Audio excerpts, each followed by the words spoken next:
fraîcheur. Très bien. Une réceptionniste tirée à 4 épingles s'adresse à moi avec une courtoisie tout en retenue et en m'appelant du nom, faux bien évidemment, inscrit sur l'étiquette de bagages que vient de lui souffler le portier. « Bonjour, mademoiselle Solis. Avez-vous fait bon voyage ?»« Très bien, merci. Même si je dois bien admettre que j'ai eu une trouille bleue de voler dans l'avion que j'ai dû prendre pour arriver ici, » lui confiai-je tout bas avec un clin d'œil. Petit sourire compatissant de la jeune femme. « Nous espérons que votre séjour ici vous fera vite oublier le stress de votre arrivée, mademoiselle Solis.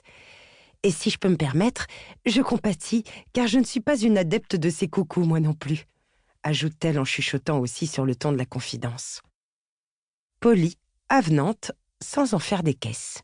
Bien. Nous réglons les détails administratifs et je signe le formulaire d'arrivée quand un homme entre à la suite, se faufile rapidement derrière le comptoir et me salue poliment en me détaillant discrètement. « Bonjour, mademoiselle Solis. Ravi de vous accueillir en ces murs. Je suis Diane Turner, le propriétaire du Turner Resort Hotel, » récite-t-il de sa voix grave à l'agent Reynaud, avec qui plus est un accent américain so sexy. Bien. Son sourire est figé, et même s'il semble beaucoup moins sincère que celui de l'employé près de lui, je ne peux qu'admirer la petite fossette qui a pris naissance sur sa joue droite. « Lynette Solis, enchantée, » dis-je en lui tendant la main tout en m'amusant intérieurement du mix de mes 2 personnages préférés de la série. Il tique légèrement, mais se reprend très vite en se composant un masque neutre. Se pourrait-il qu'il soit fan de Desperate Housewives? Non. Il serre fermement mes doigts quand son portable sonne. Après avoir regardé son écran, il s'excuse avant de décrocher. Je le détaille un peu plus. C'est un très bel homme d'une 30aine d'années, habillé avec classe. Il est séduisant, mais ce que je remarque le plus, ce sont ses yeux bleu foncé, son regard à la fois dur et intense. Il chuchote et pourtant il occupe tout l'espace. La standardiste me gaule en train de le mater et je lui offre un air penaud alors qu'elle hausse les épaules, l'air de dire « je sais ». Forcément, qui ne craquerait pas sur un spécimen tel que lui? Il est tout bonnement canon. Grand et bien bâti, un regard azur dans lequel beaucoup ont déjà dû se noyer, des cheveux châtains un peu bouclés, savamment coiffés, et une belle gueule. Il me fait carrément penser à Henry Cavill. Je tends l'oreille malgré moi, enfin pas vraiment, et je l'entends alors dire à son interlocuteur. « Non, toujours pas. J'ouvre l'œil, mais toujours rien. On n'a que 4 arrivées aujourd'hui, mais la première ne colle pas du tout. » Il pose alors machinalement un air hautain sur moi, et je comprends que je suis la personne dont il parle. Je détourne les yeux exprès, mais mes oreilles n'en perdent pas une miette. « Non, rien à voir. Pas assez... classe. Un peu trop... normal. Ok, je vérifie les autres et je te dis dès que ce monsieur Fraser sera arrivé. Je vais me le mettre dans la poche, ce client mystère, je te le dis. » Il raccroche, m'offre un dernier sourire forcé, et moi, rouge comme une pivoine, je lui tourne le dos pour suivre un bagagiste qui me guide à point nommé jusqu'à l'ascenseur. Il faut vraiment que j'arrête de piocher dans mes séries préférées pour choisir mes pseudos. Mais Jamie Fraser, quoi. Madame Fraser, ça claquait bien, non? Lors de ma dernière enquête, j'avais effectivement choisi de m'appeler comme ça, mais on dirait bien que ce nom a fuité sur ce coup-là. Heureusement que j'ai à nouveau changé de nom d'emprunt cette fois-ci. Sinon, c'en était fini de ma couverture. Chapitre 2. On dirait qu'elle porte une serpillière sur le corps. Lily. Je rentre précipitamment dans l'ascenseur, jette un regard vers Monsieur Turner, mais il est penché vers l'ordinateur de la réception et ne regarde pas vers nous. Bah non, forcément. J'oubliais.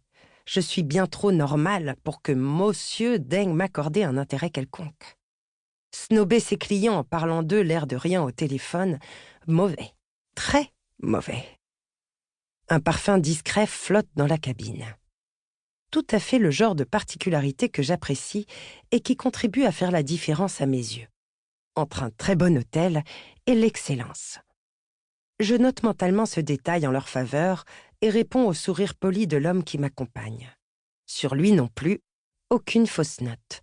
Pas un cheveu sur ses épaules ou un seul froissement dans sa tenue.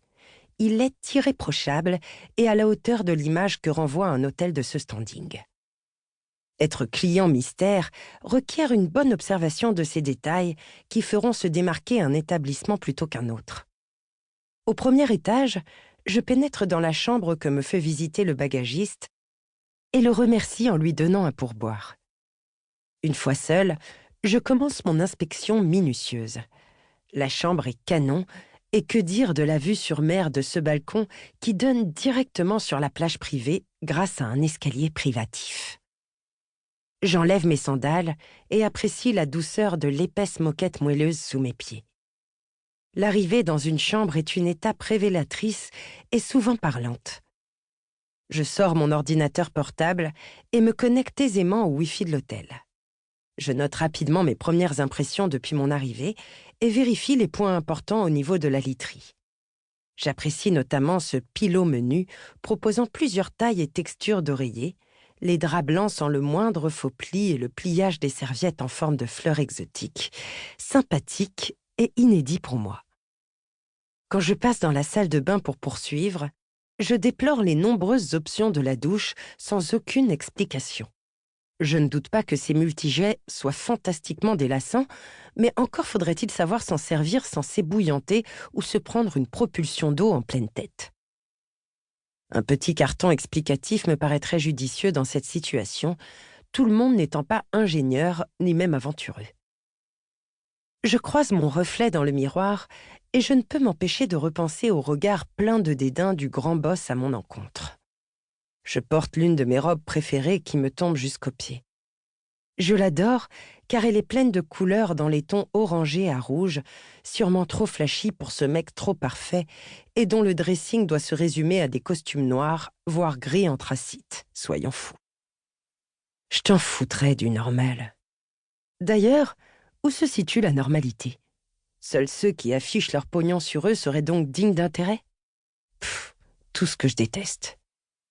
Aux yeux de ces chefs d'entreprise, de ces dirigeants d'établissements de luxe, un client mystère, ben oui, évidemment, ça ne peut être qu'un homme, ne porte forcément que des costumes et marche avec un balai coincé bien profond?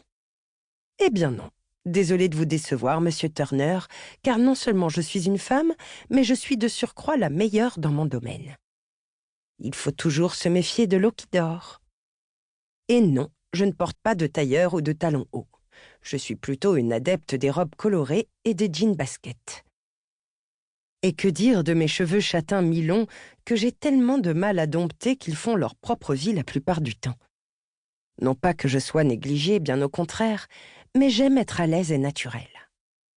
C'est justement pour mon côté décalé que Maël, mon meilleur ami, m'a demandé de travailler pour son agence. Il est le directeur des Box Aubry, une grande entreprise française renommée qui sélectionne avec un grand sérieux les hôtels qui méritent de figurer dans ses coffrets cadeaux. Il y en a pour toutes les bourses, mais cette fois, il s'agit d'une sélection très particulière réservée aux plus aisés. En effet, c'est la plus prestigieuse des box existantes et elle désigne les hôtels de luxe les plus prodigieux dans le monde entier. Autant dire que les hôtels ont tout intérêt à y figurer et à être ainsi référencés comme faisant partie des meilleurs parmi les meilleurs. Maël sait que je n'ai pas la gueule de l'emploi, mais que je suis pourtant parfaite pour ce job, car personne ne me voit venir, et surtout parce que je suis expérimentée et intransigeante.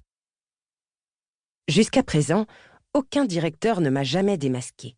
Moi, la petite nénette qui ne se prend pas au sérieux, qui discute avec tout le monde et ne fait pas de vagues pour un oui pour un non. La nana trop normale, comme dirait ce snobinard de Turner. Je vais lui en servir de la normalité, moi, à ce prétentieux. Mes premières notes prises, et après avoir immortalisé dans ses moindres détails la chambre avec mon mobile, je m'autorise enfin à prendre possession des lieux et à me mettre à l'aise. Il fait décidément une chaleur à tomber malgré la climatisation. J'ôte donc rapidement ma robe et enfile un maillot. Un coup d'œil dans le mini-bar et j'opte pour une bouteille d'eau fraîche que je descends en quelques gorgées.